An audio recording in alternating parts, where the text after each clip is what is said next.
lesson you hope people go away after they've read the book with? The number one life lesson that I want people to comprehend from the book is it's okay to make mistakes. It's okay to feel uncomfortable. It's okay to fail. But what we do with that is we must pick ourselves back up.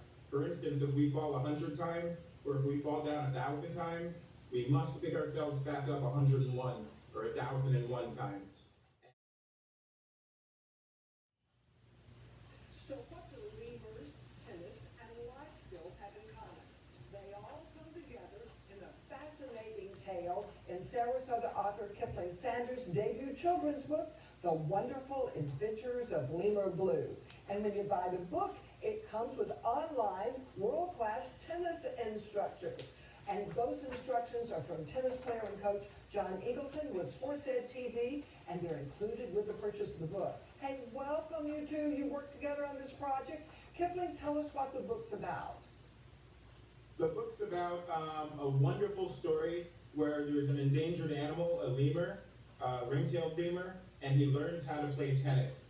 My mother, she was basically philanthropic and also an environmentalist. She founded the Lemur Conservation Foundation in Miami, Florida. Great job down there, by the way.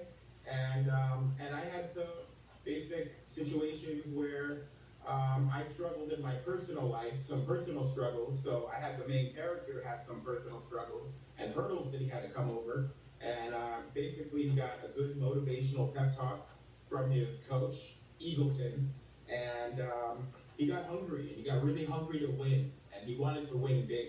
I'm not going to give the end of the story away, but it's really exciting.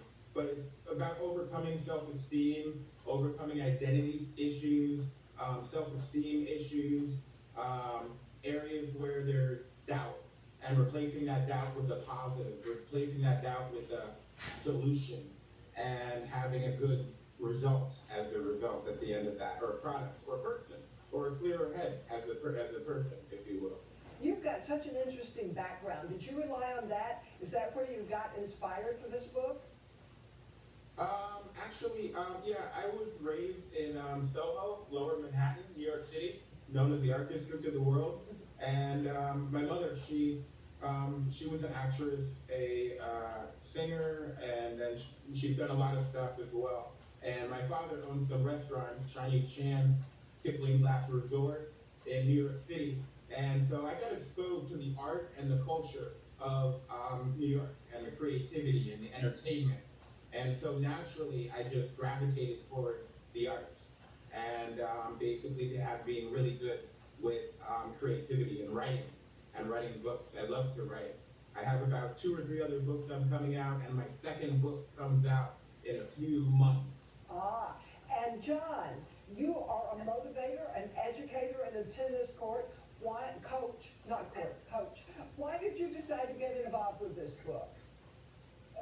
Well, 7 years ago, Kipling walked into my office and said, I'm going to write a kid's book. And I said, listen, I'm interested. If it's kids, then I'm very interested. And now, 7 years later, I think in today's world, anything we can do to make a difference, to help kids, because it doesn't matter where you grow up or what you do, you're going to have a problem and issues. And if we can teach kids in this age group to problem solve, to overcome their obstacles, and realize and figure out that there's a future, then I'm in anything that I can do to help kids. I've put many, many kids into major schools and college.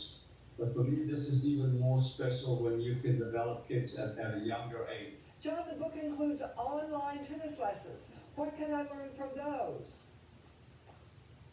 Well, the online tennis were to match some of the lessons that Lemur Blue was learning in the book, and we are in movie production, and we're seen by, we feel like the kids will watch movie production. That's what they're good at. They can watch tips on the forehand, the backhand, and with the QR codes. I think that makes the book very interesting, because today's world is very visual, and kids are very, very visual. Well, let's ask Kipling. Kipling, what message do you hope people take away from your book? What is the number one life lesson you hope people go away after they've read the book with? The number one life lesson that I want people to comprehend from the book is it's okay to make mistakes. It's okay to feel uncomfortable. It's okay to fail. But what we do with that is we must pick ourselves back up. For instance, if we fall 100 times, or if we fall down 1,000 times, we must pick ourselves back up 101 or 1,001 times.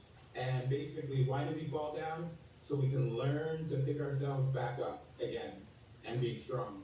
And through the character of the book, he had insecurities, and he overcame his insecurities with a great, necessary, appropriate, timely pep talk from his coach Eagleton. And he got hungry, and he got really motivated. And when people read this book, I want to see them get motivated. I want to see them get excited in their own life. And at the end of the book, Blue achieves some goals, but at the same time, he stops what he's doing and he goes out to help the world and people in need. And you can learn more and get your copy of The Wonderful Adventures of Lemur Blue at lemurblue.com, and check out sportsmtv.com for more about the powerful life lessons of sports. We'll be right back.